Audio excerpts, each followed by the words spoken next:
उसके बाद देखो अब हम बात करते हैं, नेक्स्ट टॉपिक हमारा होगा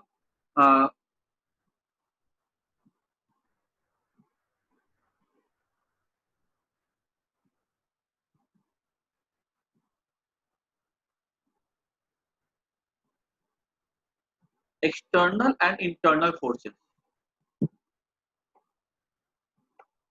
एक्सटर्नल एंड इंटरनल फोर्सेस।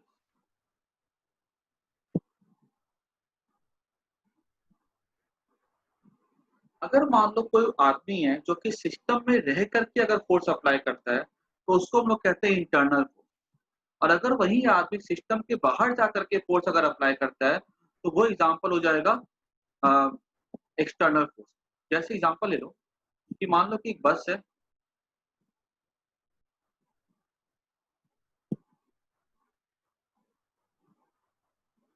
और यहाँ पे बस पे ना एक सीट, ऐसे एक आदमी बैठा हुआ सीट के ऊपर,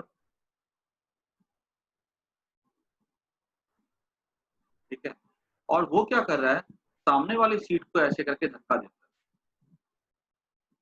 जैसे वो सीट को प्रेस करेगा, वो बस के अंदर है, ठीक है, और वो यहाँ पे इसको फोर्स एफ अप्लाई करता है बस की सीट के ऊपर। और अगर ये सोचा जाए कि बस का ड्राइवर, बस में मान लो पेट्रोल नहीं है और बोला गया कि भाई पेट्रोल के पैसे भी नहीं है, 40 लोग बैठे हुए हैं या 40 बच्चे बैठे हुए हैं, ठीक है, और बोला गया कि सबको अपनी सीट के आगे आके धक्का दो तो बस चलना स्टार्ट कर देगी। तो ऐसा पॉसिबल है क्या? नहीं पॉसिबल है। क्यों? बिकॉज ये अ, अगर मान लो तुम अगर आगे की तरफ धक्का देते हो एक सीट को, तुम नोइंगली या अननोइंगली तुम पीछे की तरफ भी धक्का दे रहे हो, पीछे मतलब सीट के बैक पार्ट।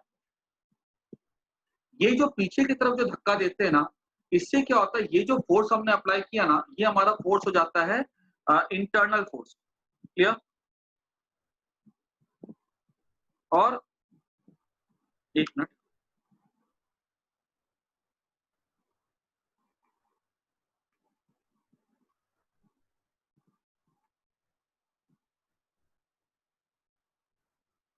ये क्या हो जाता है, ये फोर्स जो है ना, ये पीछे की तरफ भी जैसे हमने आगे वाली सीट पे अप्लाई किया फोर्स एफ, तो हम नोइंगली या अननोइंगली पीछे वाले सीट पे भी फोर्स एफ अप्लाई करते हैं। अब नेट फोर्स कितना हो गया बस के ऊपर? नेट फोर्स तो जीरो हो गया। अगर नेट फोर्स जीरो है तो बस आगे कैसे बढ़ेगी? तो याद रखना एक चीज कि अगर कभी भी कोई भी इंटरनल फोर्स होती है तो बॉडी को मूव नहीं करा सकती। क्लियर? समझ में आ गया? वो नेट मोशन बॉडी, अगर वो पूरा का पूरा सिस्टम अगर एक ही रहता है तो वो सिस्टम मूव नहीं कर सकता है। लेकिन अगर सोचो ये बस ऐसी है,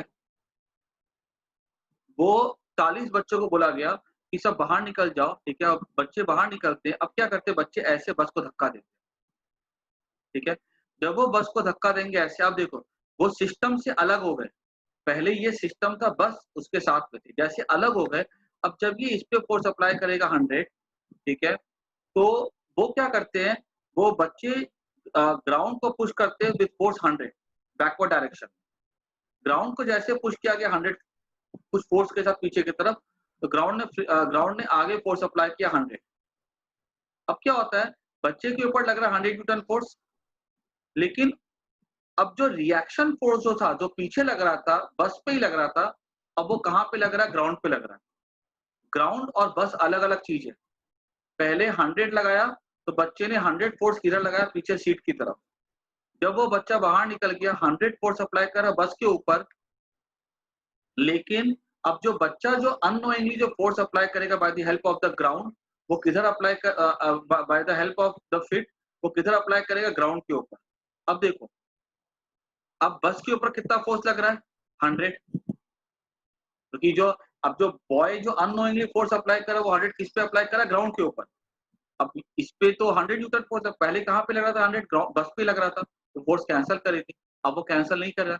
अब क्या होगा, बस आगे जाता है, ठीक है, तो बस धीरे धीरे आगे मूव करती है धक्का देने से। तुम अंदर रह करके बस को नहीं ला सकते हो, तुम बाहर जा करके बस को आराम से हिला सकते हो, क्योंकि जब तुम बाहर चले जाते हो तुम्हारा फोर्स एक्सटर्नल हो जाता है, ठीक है, तो दूसरा फोर्स लगता है वो ग्राउंड पे लगता है। ग्राउंड अलग बॉडी है, बस अलग बॉडी है, फोर्स कैंसिल नहीं होता। ठीक है। तो यानी कि हमने यहाँ पर ये बात सीखी कि फोर्सेज दो तरह की होती है, एक्सटर्नल और internal force. When force exerted is inside the system,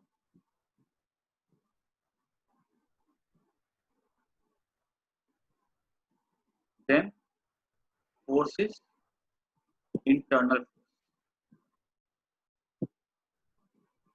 ठीक है। when force is exerted outside the system then the force is external force. Internal force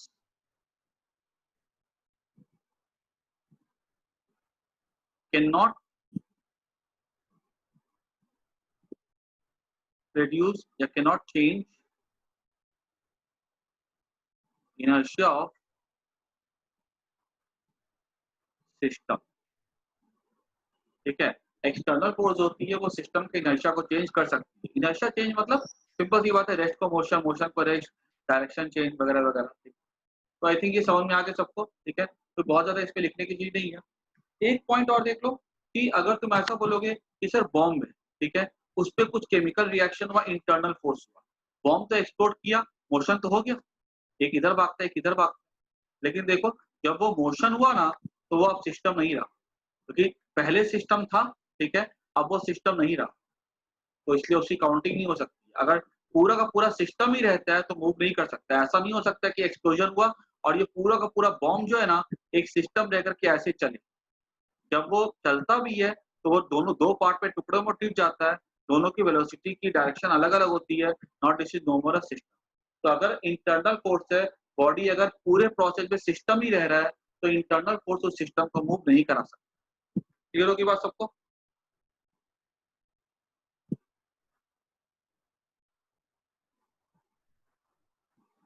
अब हम बात करने जा रहे हैं टाइप्स ऑफ फोर्सेस। अब देखो यहाँ से जो हम पढ़ रहे हैं ना धीरे धीरे, अब हमारा जो टॉपिक आएगा ना वो प्रॉपर क्लास 11th का टॉपिक आएगा, ठीक है। अभी तक की हमने काफी बेसिक बेसिक बातें सीखी थी, लेकिन अब वो जो बेसिक बातें ना अब वो नहीं होंगी। अब यहाँ पे हम जो टॉपिक सीखेंगे ना वो हमारा प्योरली क्लास 11th का टॉपिक होगा, जो तुमने पहले कभी 9th या 10th में नहीं पढ़ा होगा, ठीक है। सबसे पहला हम जब फोर्सेस की बात कर रहे हैं तो हमने देखा था कि टाइप्स ऑफ फोर्सेज में हम देखते हैं, एक तो हमने देखा एक तरीका होता है एक्सटर्नल और इंटरनल फोर्स, ठीक है। एक होता है टाइप्स ऑफ फोर्सेज में दुनिया के जितने भी फंडामेंटल फोर्सेज है ना उसको हमने डिवाइड किया अलग अलग कैटेगरी में। जैसे कि एक हो जाता है ग्रेविटेशनल फोर्स,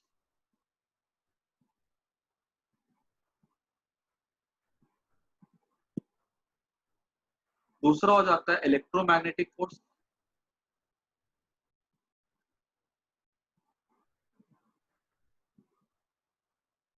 नेक्स्ट हो जाता है स्ट्रॉन्ग न्यूक्लियर फोर्स,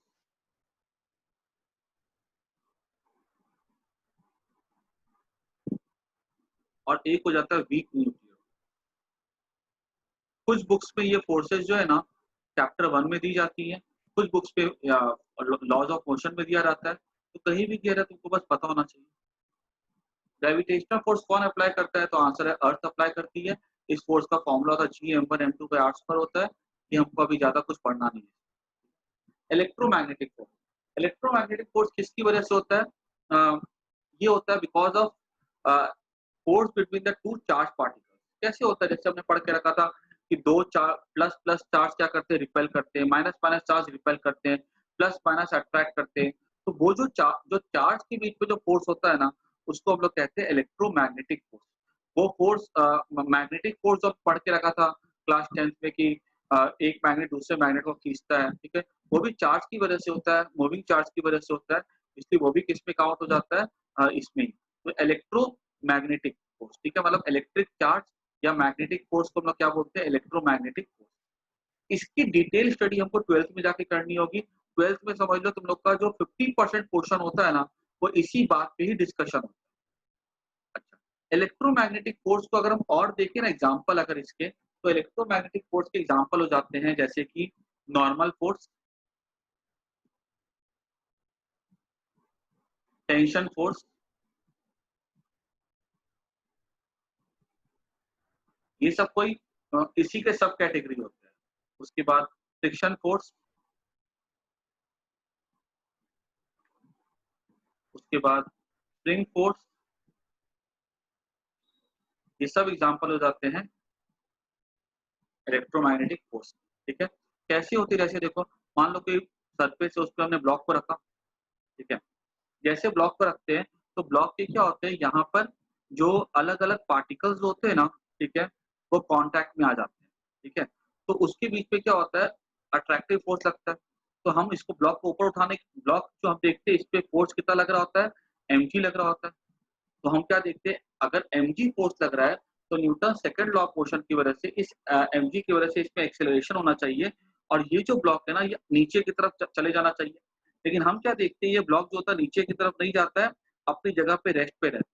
अगर अपनी जगह पे रेस्ट पे रह रहा है तो मतलब क्या हुआ इसका, कि कोई ना कोई तो उसको संभाल के रख रहा है। तो वो फोर्स कौन सा होता है, वो फोर्स होता है नॉर्मल।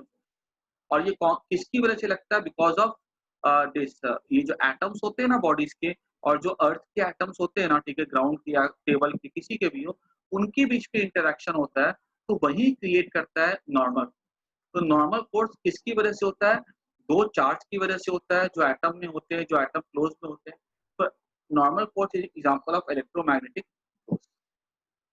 टेंशन फोर्स, इसको हम लोग डिटेल में भी और पढ़ेंगे। ठीक है, जैसे मान लो कोई ब्लॉक है, तो हमने ब्लॉक को धागे से हैंग किया। अब जैसे हैंग किया तो यहाँ कॉन्टैक्ट हो जाता है ब्लॉक का और धागे का। तो जो धागे के जो यहाँ पर जो एटम्स होते हैं ना, वो ब्लॉक के एटम्स के साथ इंटरैक्ट करते हैं। जो ब्लॉक, तो अगर मान लो ब्लॉक पे अगर फोर्स mg लग रहा है, तो हम देखते हैं ब्लॉक नीचे नहीं गिरता है। इसको कौन ऊपर खींच करके रखा हुआ है? तो यहाँ पर जो एटम्स होते हैं, जो इलेक्ट्रॉन्स होते हैं, वो इसके एटम्स इलेक्ट्रॉन्स के साथ इंटरैक्ट करते हैं। उससे क्रिएट होता है एक नई तरह का फोर्स, उसको हम लोग कहते हैं टेंशन। अगर मान लो फ्रिक्शन की बात की जाए, तो जैसे कि मान लो हमने किसी बॉडी को ऐसे धक्का मारा, ठीक है? जैसे पुश करते बॉडी आगे नहीं जाना चाहती। क्यों? बिकॉज़ यहाँ पे इसकी जो अ अ, जो इलेक्ट्रॉन्स होते होंगे इस बॉडी में, ठीक है? या पॉजिटिव आयंस होते होंगे, ठीक है? उसकी वजह से क्या होता है, थोड़ी रबिंग होती होगी ना ग्राउंड के साथ।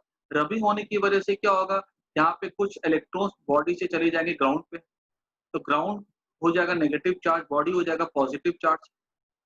अब अट्रैक्शन होगा दोनों के बीच में, और वही फोर्स को हम लोग क्या बोलते हैं, फ्रिक्शन फोर्स बोलते हैं।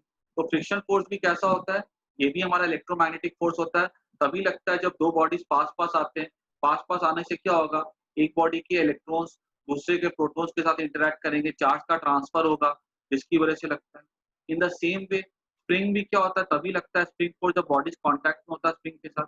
तो एटम्स इलेक्ट्रॉन्स प्रोटॉन्स इंटरैक्ट करेंगे, जिससे क्या लगेगा, स्प्रिंग फोर्स लगेगा। तो बेसिकली ये जो 4 फोर्सेस है ना, ये किसमें डाला गया, इलेक्ट्रोमैग्नेटिक फोर्स में ही डाला गया, ठीक है? क्योंकि इनका जो कारण होता है ना, वो क्या होता है, इनका कारण चार्ज ही होता है। So they come in the category of electromagnetic force. Clear? हालाँकि अभी हमको इस चैप्टर में हम बहुत डिटेल में पढ़ेंगे नॉर्मल और टेंशन को अभी, ठीक है? अभी हमने खाली समरी टाइप का देखा है। स्ट्रॉन्ग न्यूक्लियर फोर्स पे क्या होता है, ज़्यादा डिस्कशन नहीं करूँगा मैं इसमें। 2 प्रोटॉन होते हैं, ठीक है? प्रोटॉन प्रोटॉन क्या करते हैं, रिपेल करते हैं, ठीक है? लेकिन हम देखते हैं न्यूक्लियस के अंदर क्या होता है, ये प्रोटॉन भले रिपेल करते हो, लेकिन फिर भी साथ-साथ चिपक करके रहते हैं, प्रोटॉन और न्यूट्रॉन। कैसे रह सकते हैं साथ-साथ? तो एक्चुअली ऐसा कहते हैं कि जब कोई 2 प्रोटॉन, वैसे तो ये प्रोटॉन में क्या होता है, झगड़ा होता है, लड़ाई होती है, ये हमेशा एक-दूसरे से दूर जाना चाहते हैं, एक-दूसरे से आगे जाना चाहते हैं। लेकिन जब इनको हद से नज़दीक पास लेकर के आ जाता है, तो ये जो इनकी दुश्मनी होती है, वो प्यार में बदल जाती है और ये हमेशा साथ-साथ रहना पसंद करते हैं, ठीक है? वो जो फ़ोर्स लगता है ना प्रोटॉन प्रोटॉन के बीच में, न्यूट्रॉन न्यूट्रॉन न्यूट्रल होता है, लेकिन बताओ न्यूट्रॉन प्रोटॉन को अपनी तरफ खींच के रखता है, अगर ये डिस्टेंस बहुत ही क्लोज़ होता है तो। तो वो एक नया नया तरह का फ़ोर्स होता है, उसको हम लोग कहते हैं स्ट्रॉन्ग न्यूक्लियर फ़ोर्स, बिकॉज़ ये न्यूक्लियस के अंदर होता है। हालाँकि हमको इस फ़ोर्स से की ज़्यादा डिटेल में हमको नहीं पढ़ना है, ठीक है? क्योंकि ये हमारा न्यूक्लियस चैप्टर मॉडर्न फिज़िक्स में आता है, जो कि 12th के एकदम एंडिंग में आता है। ये हो जाता है strong nuclear force.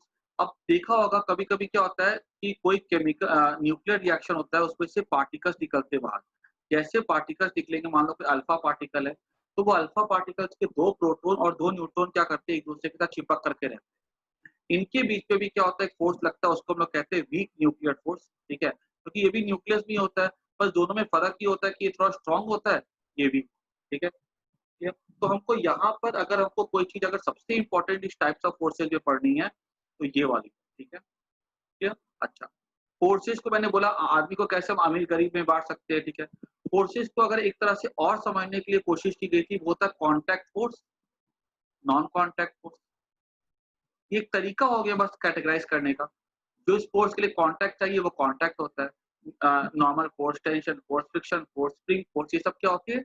Contact force में आती है। जिस फोर्स के लिए हमको कॉन्टैक्ट नहीं चाहिए होता है वो नॉन कॉन्टैक्ट हो जाती है। जैसे ग्रेविटेशनल फोर्स, ठीक है? Force exerted by a magnet, ठीक है? Force between two charges separated by distance, ठीक है? तो वो क्या बन जाती है? वो नॉन कॉन्टैक्ट फोर्स हो जाती है, ठीक है? जिसके हमको कुछ गैप चाहिए हो। बाकी normal force, tension force, friction force, spring force हमेशा कैसे होते हैं? कॉन्टैक्ट। टेबल है, तुमने ऊपर में रखा ब्लॉक, ठीक है? इसमें कोई कॉन्टैक्ट नहीं है, तो क्या होगा? ये ब्लॉक नीचे गिर जाएगा। कॉन्टैक्ट ही नहीं है तो नॉर्मल फोर्स लगेगा कैसे? टेबल है, ब्लॉक है, कॉन्टैक्ट बना हुआ है, इसके ऊपर अप्लाई करेगा contact force, that is normal force. आगे बात सबको समझ में?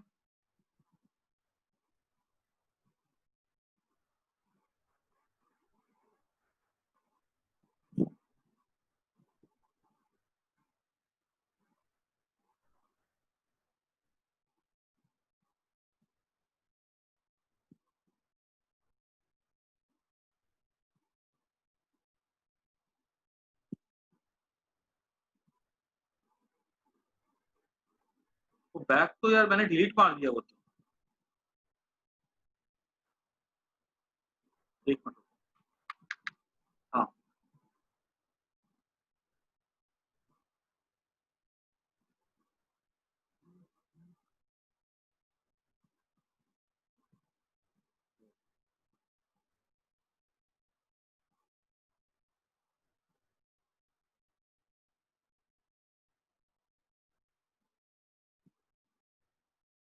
तो बात करते हैं हम लोग अ, नॉर्मल फोर्स की। नॉर्मल फोर्स का डिटेल हम थोड़ा-सा समझते हैं,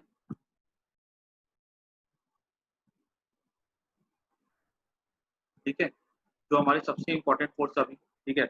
हमको 2 सबसे इम्पोर्टेंट फोर्सेस पढ़नी है, एक नॉर्मल फोर्स है और एक हमारा टेंशन फोर्स। सबसे पहले नॉर्मल फोर्स के बारे में, कि ये जो नॉर्मल फोर्स होती है ना, देखो फोर्स के बारे में 3 चीज़ हमको समझनी ज़रूरी है। एक उसका मैग्नीट्यूड, दूसरा उसका डायरेक्शन और तीसरा उसका पॉइंट ऑफ एप्लीकेशन कि वो फोर्स किस पॉइंट पे लग रहा है। मैग्नीट्यूड और डायरेक्शन वो हम अभी पढ़ेंगे। Point of application of the force हमको अभी नहीं पढ़ना है, वो हम जा करके पढ़ते हैं रोटेशन चैप्टर में। क्लियर? अगर हम सिर्फ नॉर्मल फोर्स की बात करें तो उसको थोड़ा समझने की कोशिश करो। कोई भी सरफेस होगा ना जब तुम उसको देखोगे तो वो ऐसा होता है, ऊबड़-खाबड़ होता है, माइक्रोस्कोपिक लेवल पे। कितना भी सरफेस हमको ऊपर से स्मूथ दिखे लेकिन अगर उसको माइक्रोस्कोप से देखते हैं तो बॉडी हमको ऐसे दिखेगी। अब इसके ऊपर अगर हमने मान लो किसी भी ब्लॉक को अगर रख दिया ऐसे करके, तो उसपे अलग-अलग पॉइंट से कॉन्टैक्ट बनते हैं। एक ऐसे जा रहा होगा, एक ऐसे जा रहा होगा, एक ऐसे जा रहा होगा। मतलब ये जितनी भी फ़ोर्सेज़ होती है सरफेस के नॉर्मल होती है। क्लियर? ऐसा कोई ब्लॉक है, ठीक है? ब्लॉक का भी हमको सरफेस कैसा दिखता है? ऊबड़-खाबड़ दिखता है, भले हमको ये पेपर फ्लैट क्यों ना दिखे। इन सब फ़ोर्सेज़ का जो रिजल्टेंट होगा, ठीक है? ये अलग-अलग कॉन्टैक्ट का जो यहाँ पे जो रिजल्टेंट होगा ना, ठीक है? यही कहलाता है नॉर्मल फ़ोर्स। क्लियर? ये अलग-अलग पॉइंट का जो कॉन्टैक्ट होगा ना और जितने भी फ़ोर्स होते हैं ना, ये इनका हम क्या करते हैं, ये परपेंडिकुलरली एक्ट करते हैं, इन सब का हमने रिजल्टेंट बना दिया, दैट इज़ नॉर्मल फ़ोर्स। और वो नॉर्मल फ़ोर्स जो इनका जो रिजल्टेंट बनेगा, उसकी वैल्यू क्या होगी, वो डिसाइड होती है बॉडी के मास से। मान लो अगर कोई बॉडी का मास अगर m है, तो इस पे कितना फ़ोर्स लग रहा है, mg लग रहा है, तो हम क्या बोलेंगे कि इसका जो रिजल्टेंट होगा ना, वो कितना हो जाएगा, वो n ऐसा लगेगा in such a way that n equals to mg। मैं ये बोल रहा हूँ कि जितने भी अलग-अलग पॉइंट हैं, सब क्या करेगा, इस बॉडी के ऊपर फ़ोर्स अप्लाई करेगा। मान लो बॉडी का मास m है, ये सरफेस है, ठीक है, ऊबड़-खाबड़। ये सब क्या करेगा, इस पे फ़ोर्स अप्लाई करेगा बॉडी के ऊपर। जितने भी अलग-अलग पॉइंट है ना, ठीक है, यहाँ पे जो फोर्स, क्योंकि यहाँ पे बहुत सारे पॉइंट ऑफ कांटेक्ट बन जाते हैं, ठीक है? वो तुम अगर ऐसा सोचो ना, ठीक है, कि ऐसा सरफेस होता है, तो ये हमको खाली इमेजिन करने में ठीक होता है, लेकिन अगर वास्तविकता में देखा जाए तो यहाँ पे अलग-अलग पॉइंट ऐसे होंगे। इन सब फोर्सेस को तुम जोड़ दो, अलग-अलग पॉइंट पे कांटेक्ट फोर्स लग रहा है, नॉर्मल फोर्स लग रहा है। वो सब फोर्सेस को हमने जोड़ दिया, तो उसको हम लोग क्या बोलते हैं? Normal force. Individual N1 N2 को ऐड कर दो, तो वो हमें क्या देगा? नॉर्मल फोर्स देगा। इस नॉर्मल फोर्स की वैल्यू किससे डिसाइड होती है? तो वो डिसाइड होती है हमारे mg से। क्लियर? mg से कैसे डिसाइड होती है? मान लो कि अगर mg से कैसे डिसाइड होती है? मान लो कोई बॉडी का मास है अगर 50 न्यूटन, हमने उसको टेबल पे रखा, ठीक है? तो इसका अगर 50 न्यूटन है, हमसे पूछा जाएगा कि इस पे बताओ कितना नॉर्मल फोर्स लग रहा होगा? तो हमने बोल दिया 50 न्यूटन, ताकि ये रेस्ट पे रहे। क्योंकि हम देख रहे हैं कि 50 न्यूटन अगर अर्थ लगा रही है mg इसके ऊपर, तो ये बॉडी नीचे नहीं गिर रहा है। मतलब नीचे नहीं गिरा मतलब क्या लग रहा है इसके ऊपर? कोई ना कोई फोर्स ऊपर लग रहा है, ठीक है? तो नॉर्मल फोर्स कितना लग रहा होगा? टेबल कितना लगा रहा होगा? तो आंसर है 50 न्यूटन लगा रहा होगा, तभी तो नहीं गिर रही, क्या? तो नॉर्मल फोर्स के बारे में ना तुम लोग को मैं छोटी-छोटी बातें बता देता हूँ। पहला, इसको तुम लोग को ध्यान में रखना है, और ये बातें बहुत ज़रूरी हैं, क्योंकि जब तुम बड़े-बड़े क्वेश्चन सॉल्व करोगे इस चैप्टर के, तो तुम्हारे वहाँ पे तुमको ये सब बातें पता होंगी, तभी वो तुम वहाँ पे सॉल्व कर सकते हो, ठीक है? तो पहली नॉर्मल फोर्स की बात क्या होती है कि acts only when there is contact. दूसरी बात नॉर्मल फोर्स की होती है, acts on two different bodies.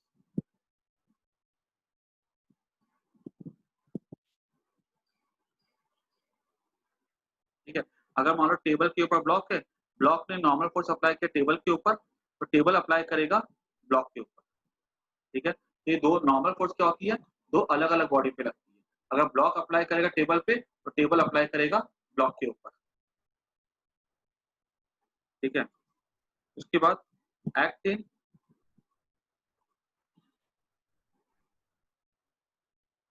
आप यहीं पे लिख सकता हूँ मैं, फॉर्म, एक्शन, रिएक्शन पेयर, ठीक है? उसके बाद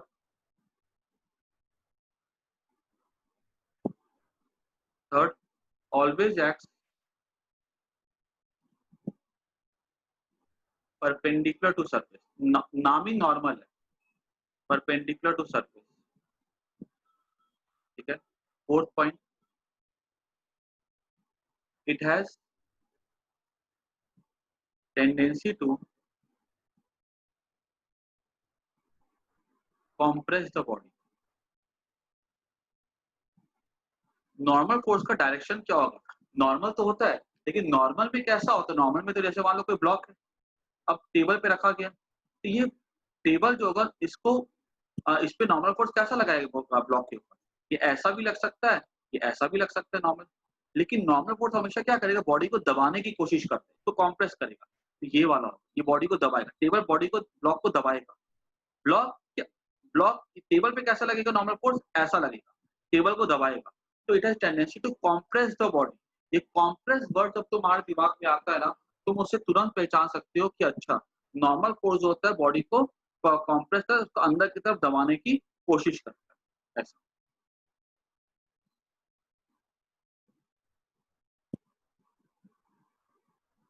next point, direction of normal force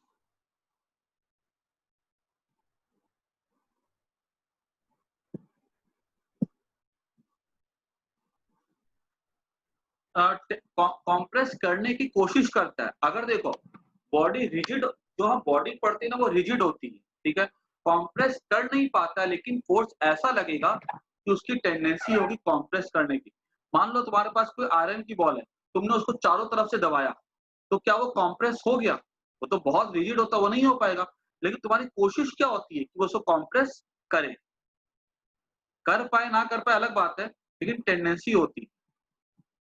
direction of normal force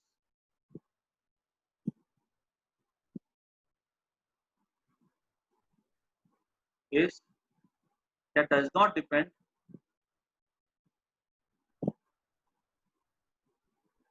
on acceleration of body. Normal force की डायरेक्शन हमेशा कैसी होती है, वो फिक्स है, always acts perpendicular to surface, ठीक है, it has tendency to compress the body. ये दो पॉइंट को ध्यान में रखना है, इस दो पॉइंट के हेल्प से तुम नॉर्मल फोर्स की डायरेक्शन को डिटरमाइन कर सकते हो। अभी जैसे मैं इसकी एग्जांपल लेता हूँ,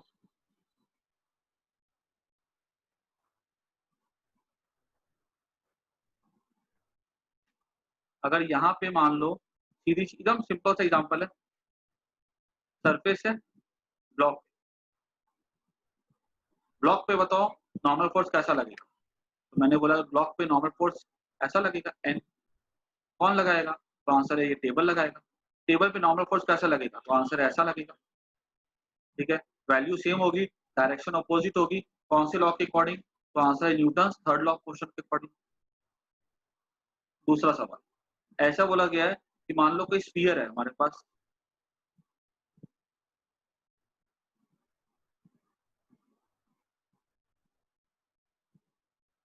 यहाँ पे एक बॉडी है,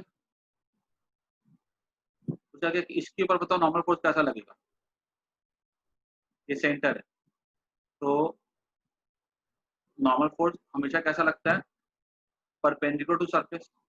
तो सरफेस पे सर्कल में या स्फीयर में परपेंडिकुलर क्या होता है, टेंजेंट होता है, तो नॉर्मल फोर्स ऐसा लगेगा आउटसाइड, ठीक है। अगर हम बात करते हैं ब्लॉक पे कैसा लगेगा, बाहर की तरफ कॉम्प्रेस करेगा, ठीक है।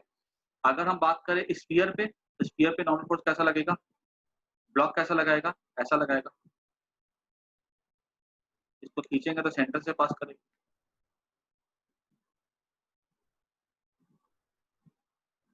और एग्जांपल ले लो, ये सब जो एग्जांपल मैं दे रहा हूँ ना, जब तुम्हारे सामने बड़े बड़े क्वेश्चन आएंगे ना, तो हमको वहां पे यही एग्जांपल से हमको सॉल्व करने में हेल्प होगी। अब बोला कि मान लो अगर ऐसा कोई ब्लॉक है,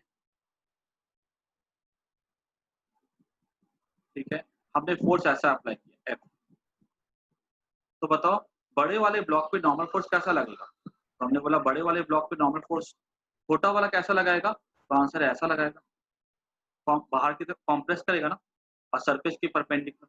छोटे वाले पे नॉर्मल फोर्स कैसा लगेगा, तो मैंने बोला कि वो ऐसा लगेगा बाय न्यूटन थर्ड लॉ के अकॉर्डिंग। समझ में आ रही बात, ये फोर्स तो अपना लग ही रहा है छोटे वाले पे, बड़े वाले ब्लॉक को कौन पुश करेगा, तो आंसर है ये वाला नॉर्मल फोर्स पुश करेगा, क्योंकि फोर्स तो हमने छोटे पे लगाया है, तो बड़े को कौन लगा रहा है, तो आंसर बड़े को तो नॉर्मल फोर्स अप्लाई कर रहा है, ये इसको इधर पुश करेगा। क्लियर, अगर ऐसा सम आ जाए कि मान लो अगर ये छोटा ब्लॉक ऐसा है, बड़ा ब्लॉक ऐसा है, तो हमने फोर्स अगर ऐसा अप्लाई कर दिया है, ठीक है, इधर से अप्लाई, तो बोला जाएगा बताओ छोटे वाले ब्लॉक पे नॉर्मल फोर्स कैसा लगेगा, तो हमने बोला कि छोटे वाले ब्लॉक पे नॉर्मल फोर्स ऐसा लगेगा। बड़े वाले ब्लॉक पे नॉर्मल फोर्स कैसा लगेगा, मैंने बोला कि बड़े वाले ब्लॉक पे नॉर्मल फोर्स ऐसा लगेगा। देखो मैंने अभी बोला कि जो नॉर्मल फोर्स होता है ना, ठीक है, उसकी जो डायरेक्शन होती है ना, वो एक्सटर्नल फोर्स पे डिपेंड नहीं करती। ये वाला सवाल देखो, फोर्स ऐसा था, नॉर्मल फोर्स छोटे वाले ब्लॉक पे किधर था, टुवर्ड्स राइट था, लेफ्ट था। यहाँ पर भी देखो छोटे वाले ब्लॉक पे कैसा, टुवर्ड्स लेफ्ट। बड़े वाले ब्लॉक पे कैसा था, टुवर्ड्स राइट था, यहाँ भी बड़े वाले ब्लॉक पे कैसा, टुवर्ड्स राइट, ठीक है। तो ये हमको ऐसा डायग्राम आएगा, नॉर्मल फोर्स ड्रॉ करने के लिए बोला जाएगा, हमको पहचानने आना चाहिए। समझ आ रही सबको बात मेरी, ये सब छोटी छोटी बातें बहुत इंपॉर्टेंट बातें। अगर ऐसा पूछा जाएगा, मान लो अब ये ऐसे करके एक इंक्लाइन प्लेन है,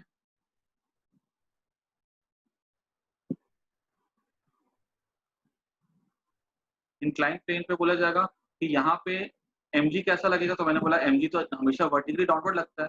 नॉर्मल फोर्स कैसा लगेगा इसके ऊपर, तो परपेंडिकुलर टू सरफेस होता है और बॉडी को कंप्रेस करेगा। तो छोटे वाले ब्लॉक पे नॉर्मल फोर्स कैसा लगेगा, इस तरह से। तो वेज पे कैसा लगेगा नॉर्मल फोर्स, तो आंसर है ऐसा लगेगा।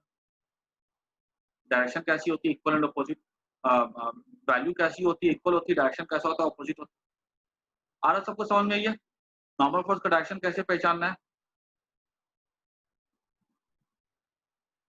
और इसके कैसे एग्जांपल्स आएंगे देखो, अगर कभी कभी कभी क्या होता है, नॉर्मल फोर्स कंफ्यूज करने वाले आप, ठीक है, कंफ्यूज कैसे करते हैं, जैसे देखो मान लो कि अगर हमसे ऐसा एक सवाल पूछ ले, ये थोड़ा सा सिंपल है ये तो, ऐसे ये ये ऐसा, ठीक है, ये अंदर में स्फीयर है, स्फीयर का सेंटर यहाँ पे हुआ, तो नॉर्मल फोर्स कैसा लगेगा, ये परपेंडिकुलर लगेगा ऐसे जाते हुए, ये ऐसा जाते हुए लगेगा, ठीक है। नॉर्मल फोर्स हमेशा कैसा लगता है, सरफेस के परपेंडिकुलर लगता है, यहाँ पे परपेंडिकुलर 90 डिग्री हो जाएगा, अब ऐसे भी रेडियल है, ये ऐसे जा रहा नॉर्मल, ठीक है, तो पासिंग थ्रू सेंटर ऐसे दिखा देंगे, ठीक है।